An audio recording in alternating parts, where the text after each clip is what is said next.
hanya Presiden Jokowi yang mampu taklukkan hati rakyat Tapanuli. Ini buktinya. Tapanuli saat ini tergabung dalam wilayah teritorial Provinsi Sumatera Utara yang ibu kotanya adalah Medan yang merupakan salah satu kota terluas di Indonesia.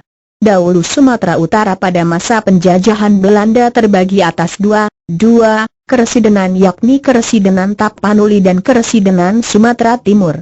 Jadi sahabat Sword, saat ini kita fokus membahas tentang Keresidenan Tapanuli yang dapat dikatakan wilayahnya sangat luas dibandingkan dengan wilayah Provinsi Sumatera Barat.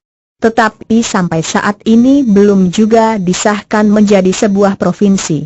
Baiklah, kita bukan untuk membahas mengapa Tapanuli tidak dijadikan menjadi provinsi, tetapi fokus pembahasan dalam tulisan saya ini adalah meninjau lebih dalam perhatian pemerintah pusat di bawah kepemimpinan Tulang Jokowi banyak berkontribusi nyata dalam membangun baik prasarana dan sarana yang langsung terasa dan dapat dinikmati oleh masyarakat Tapanuli yang heterogen.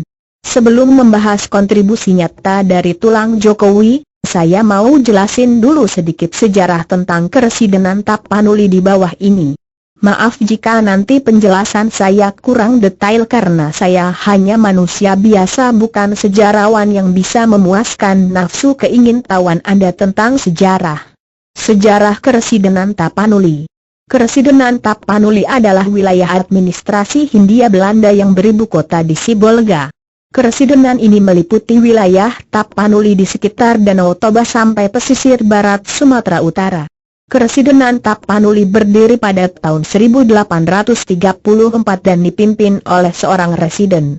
Hingga saat ini, Tapanuli merupakan satu-satunya bekas keresidenan yang tidak menjadi provinsi di Pulau Sumatera. Keresidenan Tapanuli dan terdiri atas beberapa afdeling, yang sekarang menjadi daerah kabupaten, yaitu diurut menurut abjad. Afdeling Angkola Sipirok. Kini menjadi Kota Padang Sidempuan, Kabupaten Tapanuli Selatan, Kabupaten Padang Lawas, Kabupaten Padang Lawas Utara, Kabupaten Mandailing Natal. Afdeling Batak London. Kini menjadi Kabupaten Toba Samosir, Kabupaten Tapanuli Utara, Kabupaten Humbang Hasundutan, Kabupaten Dairi, Kabupaten Samosir, Kabupaten Pakpak Barat. Afdeling Nias. Kini menjadi Kota Madia Gunung Sitoli, Kabupaten Nias Barat, Kabupaten Nias Utara, Kabupaten Nias Selatan. Afdeling Sibolga Omstreken. Kini menjadi Kabupaten Tapanuli Tengah dan Kota Sibolga. Tapanuli juga merupakan daerah asal dari suku Batak yang terkenal dengan keberanian, lantang, dan ketegasannya. Suku Batak terdiri atas beberapa subsuku, yakni Batak Toba, Batak Simalungun, Batak Karo, Batak Angkola, Batak Mandailing, dan Batak Pakpak. Menurut sejarah Keresidenan Tapanuli di atas, Kepulauan Nias ikut tergabung, makanya wilayah Tapanuli ini juga menjadi daerah asal masyarakat Indonesia yang bersuku Nias. Meskipun beragam berdasarkan syarat kehidupan bermasyarakat tetap berukun di wilayah Tapanuli dan komunikasi antar masyarakat tetap harmonis. Jika sahabat ingin melihat potret toleransi, berkunjunglah ke daerah Tapanuli. Prestasi Tulang Jokowi di wilayah Tapanuli. Jika membahas tentang prestasi bisa berbentuk fisik maupun non-fisik.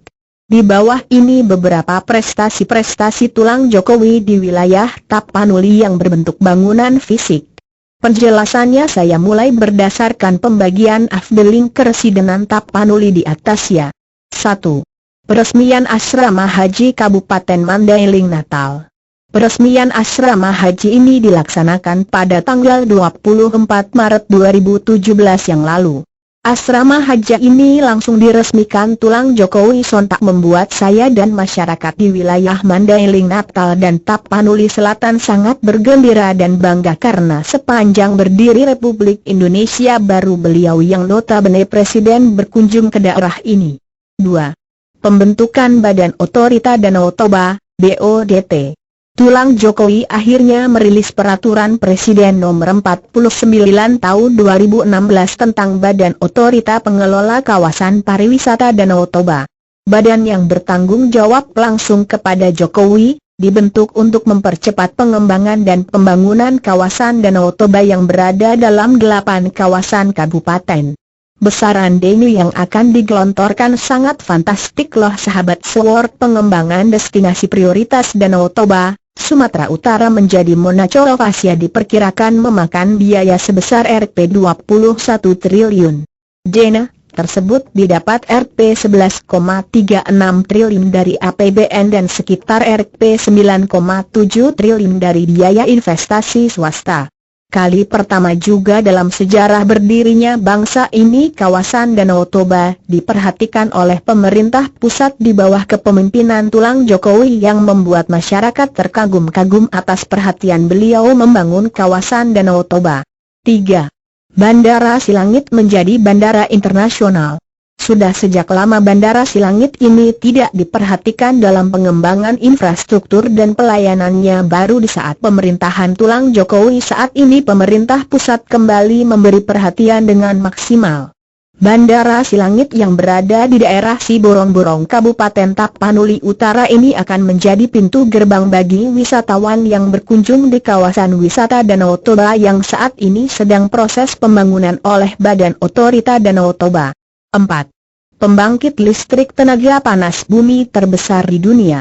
Wilayah Sumatera Utara khususnya Tapanuli karena proyek pembangkit listrik ini berlokasi di daerah Sarula Kabupaten Tapanuli Utara akhirnya mendapat tambahan pasokan listrik sebesar 110 MW dari pembangkit listrik tenaga panas bumi, PLTP, Sarula Unit I. Pembangunan PLTP Sarula Unit I ini telah dimulai 27 tahun lalu atau pada 1990. PLTP Sarula Unit I telah beroperasi dan memasok listrik ke jaringan kelistrikan milik PT PLN, Persero, sejak 18 Maret 2017. Sejak dimulai dari tahun 1990 sampai di masa pemerintahan Tulang Jokowi menjadi presiden akhirnya proyek besar ini dapat terrealisasi tanpa ada hambatan yang berarti dalam proses pengerjaannya. 5. Pelebaran Jalan Nasional Tarutung, Sibolga, Tapanuli Selatan. Pemerintah pusat kembali menggelontorkan anggaran untuk peningkatan ruas jalan negara Sibolga Tarutung. Ditargetkan pekerjaan rampung hingga 2019 mendatang. Tak hanya itu, pelebaran jalan bersejarah di wilayah Tapanuli ini menjadi lebar 7,5 meter sepanjang 58 km. Sebelum pemerintahan Tulang Jokowi keadaan kualitas jalan lintas Sumatera di wilayah ini dan juga di hampir seluruh wilayah Tapanuli sangat menyedihkan dan tingkat kecelakaan sangat tinggi. Pemerintah pusat yang menjadi penanggung jawab tidak memberi perhatian yang maksimal ke daerah ini kala itu. 6. Pengembangan runway Bandara Binaka dan PLTG di Kepulauan Nias. Pengembangan runway Bandara Binaka yang merupakan gerbang utama bagi siapapun baik masyarakat ataupun wisatawan yang hendak berkunjung ke wilayah Kepulauan Nias ini telah dikembangkan agar semakin layak untuk menampung pesawat yang mendarat dan masyarakat yang berkunjung. Pembangkit listrik tenaga gas, PLTG, semakin dikembangkan juga untuk memenuhi kebutuhan kelistrikan di daerah Kepulauan Nias ini yang memang masih membutuhkan penambahan daya listrik. Penutup.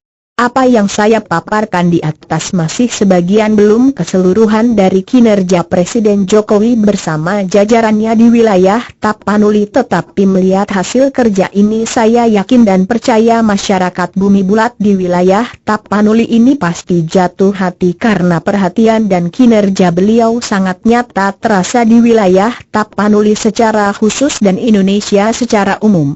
Jika kinerja beliau terus ditingkatkan saya sangat yakin beliau pasti dapat menjadi pemimpin Republik ini sampai tahun 2024.